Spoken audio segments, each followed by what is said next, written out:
उरूज़े कामयाबी पर कभी हिंदुस्तां होगा, रिहा सैयाद के हाथों से अपना आशियां होगा।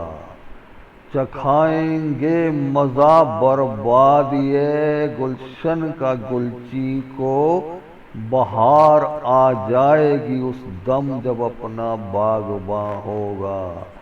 ये आए दिन की छेड़ अच्छी नहीं ए खंजरे कातिल, पता कब फैसला उनके हमारे दरमियां होगा।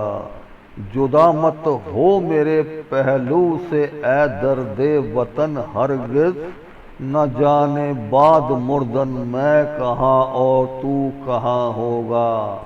वतन के आबरू का पास देखे कौन करता है, सुना है आज मक्तल में हमारा इम्तहां होगा। शहीदों की चिताओं पर जुड़ेंगे हर बरस मेले, वतन पे मरने वालों का यही बाकी निशान होगा। कभी वह दिन भी आएगा जब अपना राज देखेंगे, जब अपनी ही जमी होगी और अपना आसमां होगा। देशभक्ति पर आधारित भावुक कहानी। यह कहानी भारत के स्वतंत्रता संग्राम के समय की है, जब अंग्रेजों के शासन से देश को आज़ाद कराने की लड़ाई चल रही थी। कहानी का नायक अर्जुन नाम का एक युवा था, जो एक छोटे से गांव में अपने परिवार के साथ रहता था। अर्जुन के पिता खुद स्वतंत्रता सेनानी थे और उन्होंने अपने बेटे को भी देशभक्ति का ऐसा पाठ पढ़ाया था, उसके तन मन में देशभक्ति का जज्बा भर चुका था। अर्जुन के पिता अक्सर उसे देश के लिए मर मिटने की कहानियां सुनाया करते थे। इन कहानियों ने अर्जुन के मन में देशभक्ति की ऐसी आग जला दी कि वह भी देश की आज़ादी के लिए कुछ भी करने का प्रण कर चुका था। उस समय महात्मा गांधी के नेतृत्व में असहयोग आंदोलन चल रहा था और अर्जुन ने भी इसमें हिस्सा लेने का फैसला किया। अर्जुन की मां उससे बहुत प्यार करती थी और उसे खोने का डर भी था। एक दिन अर्जुन ने जब अपनी मां को बताया कि वह अंग्रेजों के खिलाफ आंदोलन में भाग लेने जा रहा है, तो उसकी मां की आंखों में आंसू आ गए। उन्होंने कांपते हुए पूछा, बेटा, मैं जानती हूँ कि यह लड़ाई जरूरी है, पर एक माँ के दिल को अपने बेटे की चिंता तो होती ही है। अगर तुझे कुछ हो गया तो मैं कैसे जीऊँगी।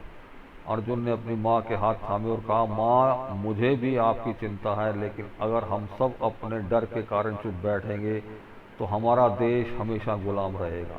मैं जानता हूँ कि आप मेरी चिंता करती हैं, पर सोचिए उन माताओं के बारे में जिनके बेटे अंग्रेजों की गोलियों से मारे जा रहे हैं।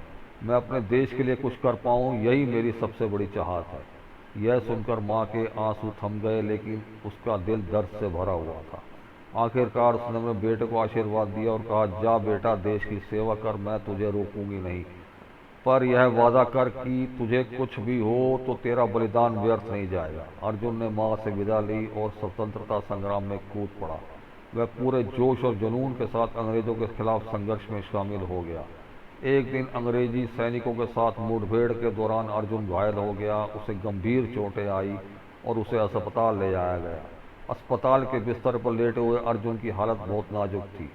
जब उसकी मां को यह खबर मिली तो वह भागती हुई अस्पताल पहुंची। उसने देखा कि उसका बेटा अब आखिरी सांसें ले रहा है। मां ने उसे अपनी गोद में ले लिया और रोते हुए कहा, तूने मुझे छोड़ दिया बेटा, पर मैं तेरे बलिदान पर गर्व करती हूँ। अर्जुन ने दर्द भरी आवाज में कहा, माँ, रो मत, मैं मर तो रहा हूँ, लेकिन मेरा सपना पूरा होने वाला है। हमारा देश जल्द ही आज़ाद होगा। यह कहकर अर्जुन की आंखें हमेशा के लिए बंद हो गई। कुछ समय बाद 15 अगस्त 1947 को भारत आज़ाद हुआ। अर्जुन की मां ने अपने बेटे की तस्वीर के सामने दीप जलाया और कहा, तेरा बलिदान व्यर्थ नहीं गया बेटा, तेरा सपना पूरा हो गया। यह कहानी हमें यह सिखाती है कि सच्ची देशभक्ति अपने जीवन से बढ़कर होती है। अर्जुन जैसे वीर जवानों के बलिदान से ही आज हम एक स्वतंत्र देश में जी रहे हैं।